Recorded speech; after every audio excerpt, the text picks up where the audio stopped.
Hello and welcome back everyone. In the previous video we learned about how to create the HTML boilerplate. If you haven't seen it yet, make sure to check out the link given in the I button and description. Now in this video we are going to see how we can display the text on HTML web page. We do this using a specific tag that tell the browser and search engines exactly what the text is for.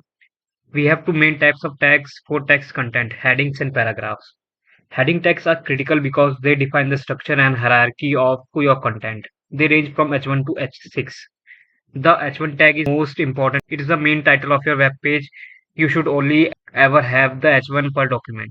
From there, the number indicates the importance, creating a logical outline.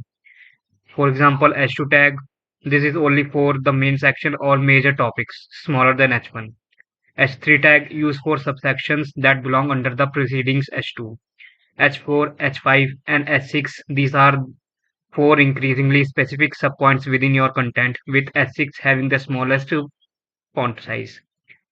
Remember, use these tags for structure, not just for visual styles. The browser automatically makes them to look differently, but their job is to organize your document logically.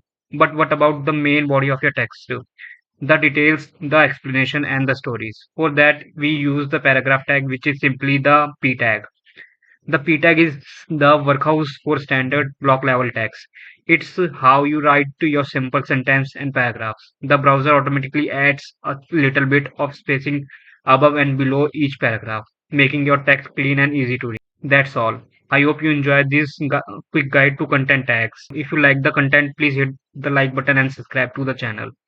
In the very next video, we are going to learn more about how to format these tags with tags like bold and italic. Until then, keep learning, keep coding. I'll see you in the next video.